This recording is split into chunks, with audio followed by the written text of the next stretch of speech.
Hi, I'm Stuart from Car Warehouse, and today we're going to have a look at the Sony Ericsson Xperia Mini. This isn't one that we can, one as we're going to sell them. It's a prototype version. As you can see, the Sony Ericsson branding and everything isn't quite right on the back. But it is one that we managed to get our hands on from our trading department, so we thought we'd give you a quick look at it. We hope to unbox it, but we can't because, as we say, we just literally got this as it is. So I'm just going to give you a quick tour of this. We're going to compare it with its bigger brother, which is the full-size Sony Ericsson. And what's first thing that really strikes you about it is obviously the size of the Mini. It's so much smaller, and there's not that much that you sacrifice for the size.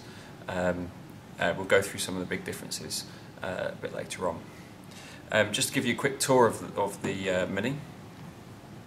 On the top of the phone, you have the on-off and key lock. Just see that there. On the side that you'd normally associate with taking a picture, you have the shutter button and the zoom in, zoom out or volume buttons. Now, like I say, because this is a prototype, those keys aren't actually in here. So if we wanted to press those, we'd either take the back off or get something to press in on the actual buttons. That's just because it's a prototype. On the bottom, we have here a very small cover for the USB connector. That's for charging and data transfer. And we have here the headphone socket. Now you might notice there that on the headphone socket there is an extra bit just to the side.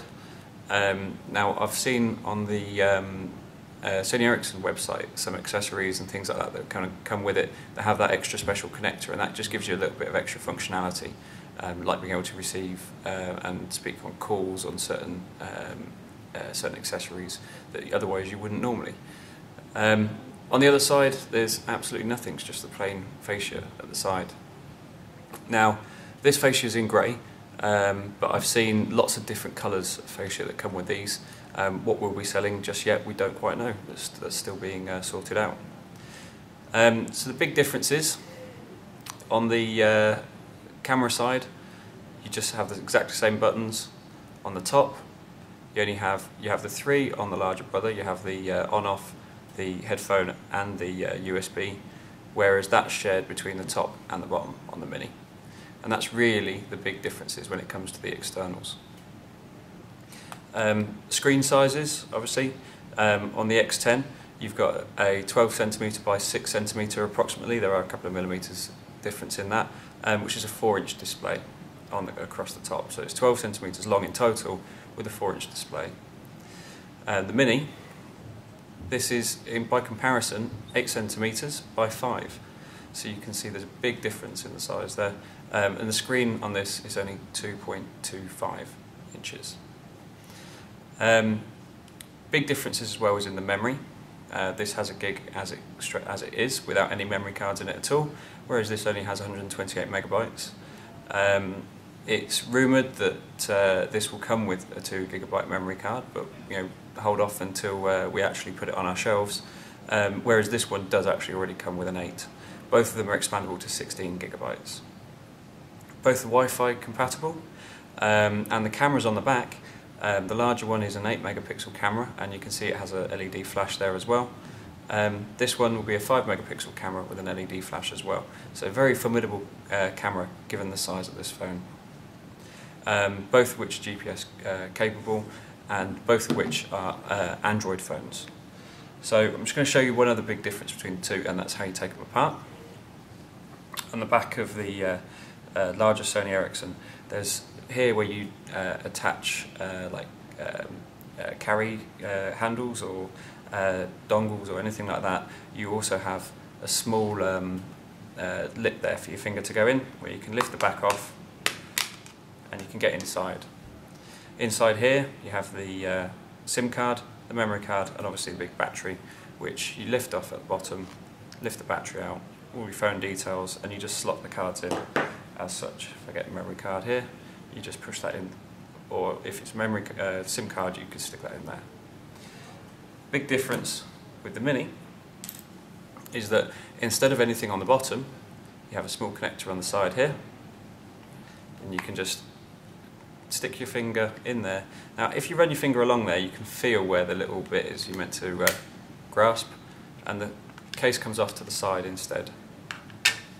Once you've done that, you can see here the big differences are that although you still have a memory card and the SIM card slots, you don't have a battery as such. The battery, you can just see, is underneath all this housing.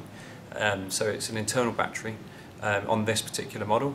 I don't know how they could possibly have an external battery when on the final one, but you know, they might pull something out of the hat. Like I say, this is a prototype, so we can't be 100% that this is exactly what you'll get when we relaunch this phone. So one last thing I'm going to do is I'm just going to stick the battery back in here. We're going to turn them both on.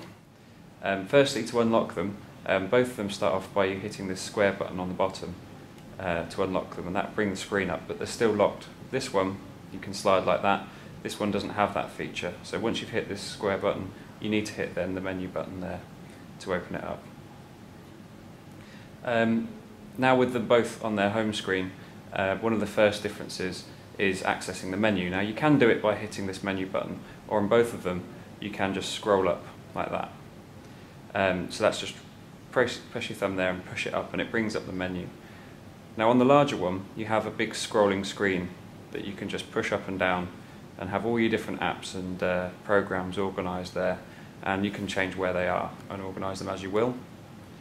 On this one, on the Mini, you actually have 4 pages which if you scroll side to side you can scroll through them. There's no up down function on this one. I mean, that's a very basic difference, and it's not the end of the world, but it's just a difference that we've noticed between the two. Something else is the way that you type. We've noticed that a few people have asked about this on different forums, so we're just going to give you a quick demonstration.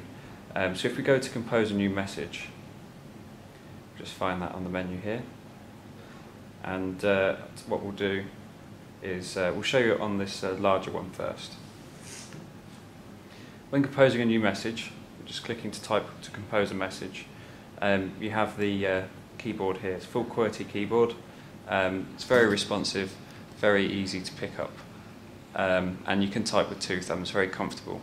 If you prefer and you need a bit more space, or you're typing a longer message, if you hold the phone on its side, just give it a second, you'll get a much easier to type interface there, and we can type away. And you notice here you have a predictive thing, so you've got, I've put in how, but it's also showing up history and things like that. Where I could have mistyped, it's picking up the keys that are around those, which is really good, very useful feature. The only thing there is you can swap it back and to. You know, it's very useful with a phone this size. It's easier to type like this a lot, but that requires 2 hands. One thing with the Mini is when we've unlocked it, we'll get back to messages.